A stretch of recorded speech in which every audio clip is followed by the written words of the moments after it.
But I'll come to you, Les. What would your suggestions be? What would you do? I think that, from a brutally commercial approach, which is what we are, is that we've got to add to the value proposition that parks and wildlife bring to the equation. And to add to that value proposition, we've got to get kids out there, we've got to get their parents out there, we've got to get the unmarried couples out there, we've got to get the politicians out there, and most importantly, we've got to get the press out there because they tell the story and they communicate the story. It's probably best summarized by one of the kids from Cape Town who said that when we spend time in nature, we realize what's important. I mean, that's a pretty profound proposition, that kids out of Cape Town, and Cape Town's got its challenges by any measure.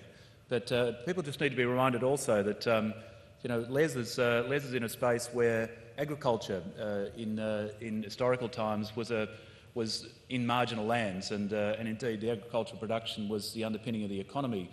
But with the tourism trade, of course, the value of wildlife is quite remarkable, and South Africa has led, in many respects, understanding that value and trying to bring the social justice concerns of the government and under the Constitution of South Africa together with the economic opportunities and indeed the conservation of those remarkable plains of wildlife that South Africa has. So Les is in a good position to understand how the economy and, in fact, that broader social justice agenda can work together with nature to get a better outcome. And those comments from the young child from Cape Town, fantastic.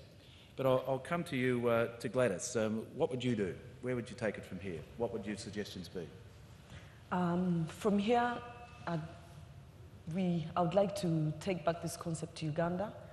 There's a Uganda Population Health and Environment Working Group, which is there to create advocacy, national and regional advocacy, for integrating health issues, environmental issues, and population issues.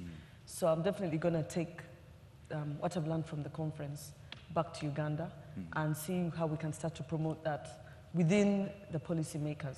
It will just be another entry point to get them to start caring about these issues.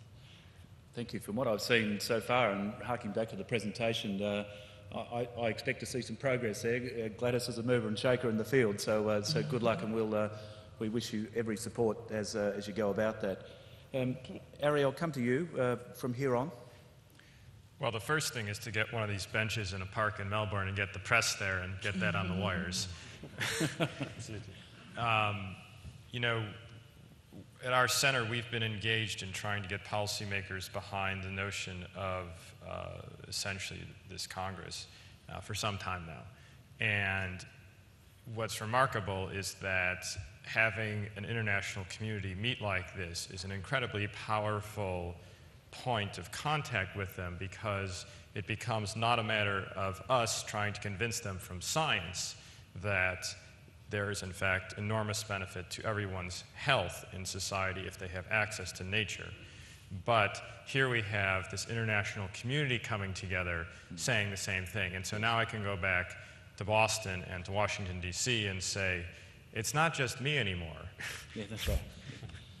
That's a powerful message, isn't it? And I think that we'll look to that as we come to later in the sessions this morning. But I'm reminded, I was at a forum recently, and I met the Australian Olympic sailing team coach. And Victor is a very well-known international skilled coach in sailing. And many people ask the question about what is it? What do you really need to be successful? What do you need to drive things forward? How do people succeed sometimes in the face of adversity?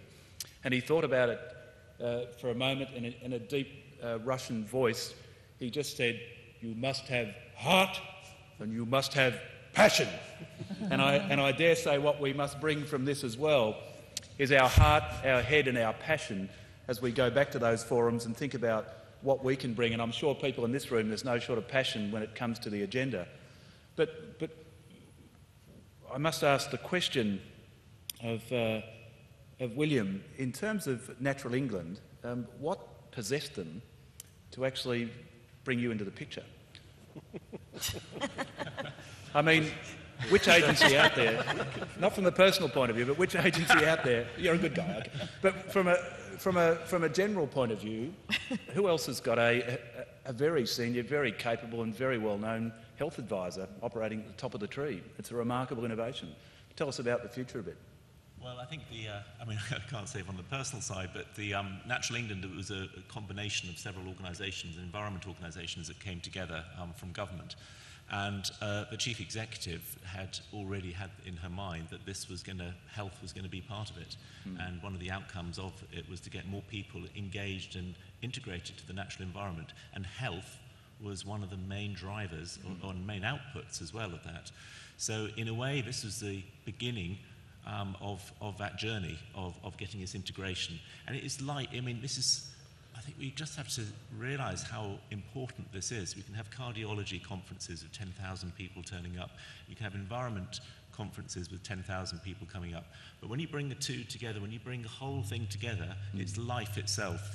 And this is what is important. And that's what we're trying to do from Natural England. And I think the key to where we go forward is to see that the value of the natural environment where people are and that integration is a huge added value to people's well-being and therefore health. And it's got a financial, I think you have to look at the monetary to get the policymakers on board. One has to say this has got a monetary value as well.